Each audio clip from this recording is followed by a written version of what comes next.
All right, as we have been, here is the mic, so please raise your hand and we're ready to start with questions. How you doing, Coach? Caleb from our weekly. In the second half, you ran a small ball lineup consisting of 3 to 4 guards. Is that something you're considering to finish the season out, to start the game with, instead of coming in the second half with? No, I mean, I think you put too much pressure on your team if you do it all game. But obviously, when we had our traditional center in there, he was minus 23 while he was on the floor. So we've got to have better play when we play with the traditional big. I thought our small ball lineup did a great job of getting us back in the game. And then their ability to get to the foul line during that one stretch, as soon as we caught up, got within 2, went up 2, they started going to the foul line at an alarming rate. And we had a couple guys out there with 4 fouls, and we're trying to do everything we could not to foul. But Michigan beat us. It wasn't a 1-possession game. So I'm not going to, say that, it wasn't a 3-point game. It was a double-digit game, and they obviously, bunch of different themes. They came out and shot the 3 at an incredible rate.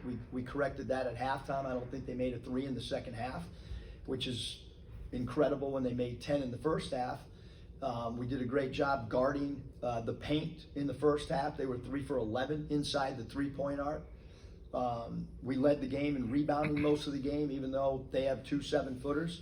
But we're 0-2 at home, and this is a league that dominates at home.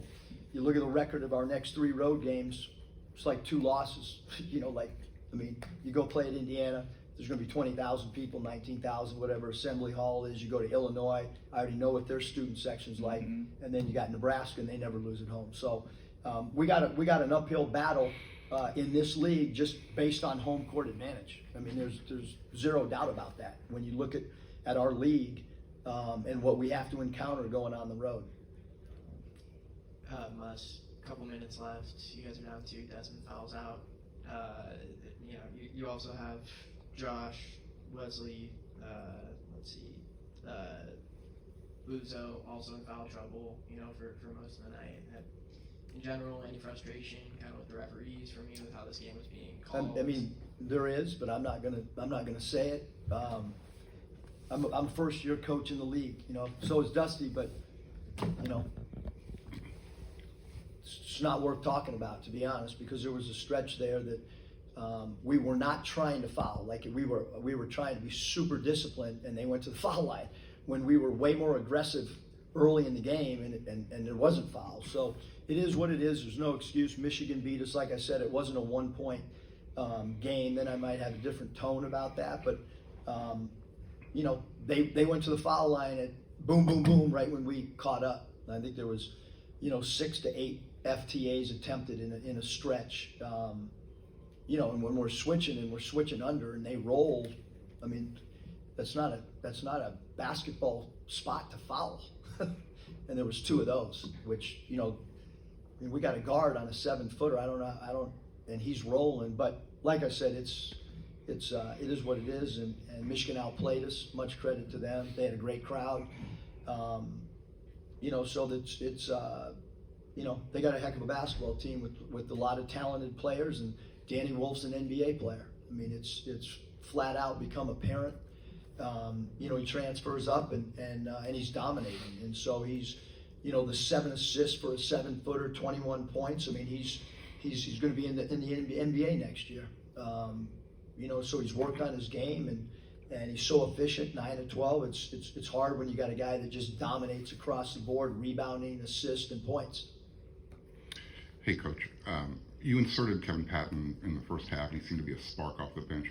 What did you see from him that really contributed and got the team going at that point? And then to your point about the home court advantage, if you could send a message to the fans, what would that message be? Yeah, I mean, I'm new here, you know what I mean? So there's no message. It's, we got to keep working to build something, and it obviously helps when you win, and it becomes more difficult when you don't.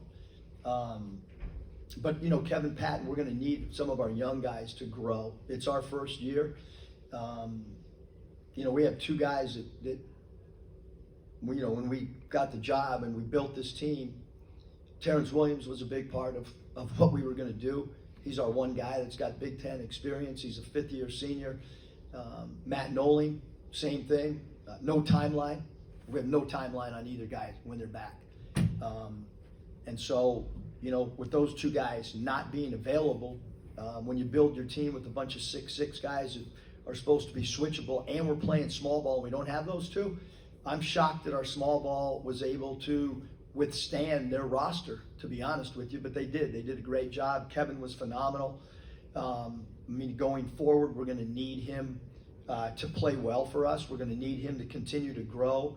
When you look at Wesley Yates as a freshman, he didn't. I think he was perfect from the field until the last 3 minutes of the game. So we got a freshman and a sophomore that were really big in an early season Big Ten game. That's a positive. You know, but I'm sitting here to try to, you know, talking to you. I want to win games, but you also have to grow your team, and you know, those are two young players that we're going to need to grow as players as we look into the future too. Coach, it looks like that you sort of replaced St. Thomas as the second ball handler with Wesley Yates, and I don't think St. was really handling the ball a whole lot in this game. Is that where you're going now? Well, yeah, I mean, I think Wesley's a combo guard, so if Wes is going to be out there and he basically played flawless until the last 3 minutes. So yeah, Wes and Desmond are going to be our primary ball handlers, and then Saint is going to be a guy that also contributes across the board. And you know, I mean, Saint took 10 shots tonight, and he made a 3 and had 4 rebounds and a couple assists. Played 37 minutes. So, but yeah, Wes and Desmond are natural guards. That's only makes sense to have those two guys as ball handlers, and Desmond's got to do a better job not turning the ball over. I mean, the 2 baseline out of bounds passes, it cannot happen. And those were 2 costly turnovers in back-to-back baseline out of bounds plays. Coach, with Desmond, he's such a focal point of the offense, so when he fouls out, the losses are obviously, you can see it, they go on the 10-0 run. Is there anything you can do to overcome that, or when he goes out, is it just you're in a tough spot? Well, I think we're in a tough spot when we have 2 guys out injured, you know. I mean, if you know, look, if Oregon had 2 guys out that were in their top rotation, we win the game. If you could pick any of Michigan's top 8 guys, if you take 2 of them out of the we probably win the game. But we have 2 guys. Injuries are part of the game, and so like, I'm gonna be perfectly. That's no excuse. So I'm not sitting up here saying we got 2 guys out and there's an excuse. But if you have 2 guys in your top 6 and they're out, and then a guy fouls out, now it's an issue. So yeah, I mean, to answer your question, Connor, it's an issue. You know, with our roster right now when that happens. Well, you talked basically from day one about your concerns about a lack of bigs on this roster. You go up against a team that has 2 7-footers. Seemed like you said, that first half, you guys did a great job in the paint. What was different going into the second? Well, I mean, you know, when you take away the 3 like we did, you know, that's going to open something. You know what I mean? So you got to kind of, like, what are you going to do? You're going to take away the 3, or and Gale was in foul trouble for them, and he's their guy that puts pressure on the rim. It's not a surprise that we have not gotten like hurt inside playing small, because that's basically what we've done most of my career. You know, I'd be shocked if night after night we got killed inside, to be honest with you, because there's a way to front, there's a way to dig in the post. Look, Golden's a great basketball player, and you know, he has 11 points and 3 rebounds. You know, and yeah, we're gonna look when they roll a 7-footer. We're gonna give up a lob or a pass over the top, but I also think we're tough enough and scrappy enough to, you know, and there's going to be some bigs in this league that have really good games, but thus far, when you look at Biddle at Oregon, when you look at tonight, Golden, and when you look at Great Osabar, we've done, you know, in 3 Big Ten games, at least up front at the 5 spot, I think we've done a great job, not a good job, but we don't have any shot blocking. You know, and then when our traditional centers, you know, we didn't get much out of Rashawn tonight either. And so then you're forced to play what's on your roster, which is small guys. Us just with Terrence and with Matt out, and you mentioned, you know, you built this roster kind of around those 6'6", 6'7" guys. Seeing how much of an impact it's had, you know, with them out and the impact on the rotation and the way you guys play, does it make you think differently about maybe how you construct a roster? You know, I know it's early, but you know, maybe in future years even in this program. I don't think so. I mean, I think that, you know, if two of our point guards were out, you know, then you'd say, well, we should have a third and fourth point guard. You know what I mean? So I don't, I mean, I think having a big is something that we've got to, you know, when you look at our roster moving forward, we have some perimeter guys that have eligibility to come back. Although, you know, we all know that, you know, with the portal, who knows what's, you know, what holds tomorrow, the next day. But those are the guys that have the opportunity to come back. And most of our up front guys, their eligibility's up. So, you know, that's going to have to be a focal point moving forward. I mean, we don't want to play every year without a true center. I mean, we need 2 point guards, we need 2 off guards, we need 1 guy that's a combo guard, we need 2 small forwards, 2 power forwards, a forward that can play the 3 and the 4, and 2 centers, and a guy that can play the 4-5. I mean, that's where the roster management needs to be with our 13 guys. That's how, you know, it's hard in year 1 to put all those pieces together. All right, Coach. You mentioned Desmond and Wesley as the on-ball guards. Where do you see Patton kind of fitting into that? Is he more of a 6-man? Is he more of somebody who you kind of just get him on the spot and let him shoot? Or yeah, I mean, I think Kevin Patton's kind of a utility. Do a lot of all. You know, he played a lot of 4 at University of San Diego. I mean, we play him, you know, way more at the 2-3. He's got to improve his foul shooting. And he's got to improve his ball handling. But he gives us length. He is the one guy in our roster. I don't know what he had tonight, but he does block shots. I think he's down for 2 and 1 they call the foul on, which was another block. So he at least gives us some length to alter shots as well.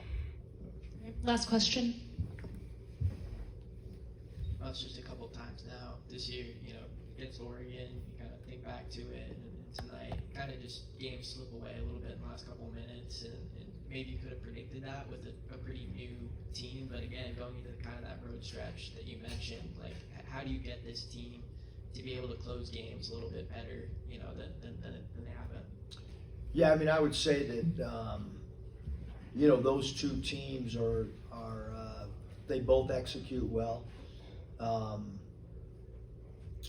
You know, our guard play down the stretch of games has to improve, you know, and you know, how does that happen? It happens through film work, it happens through discussions, and then it happens through learning on the floor.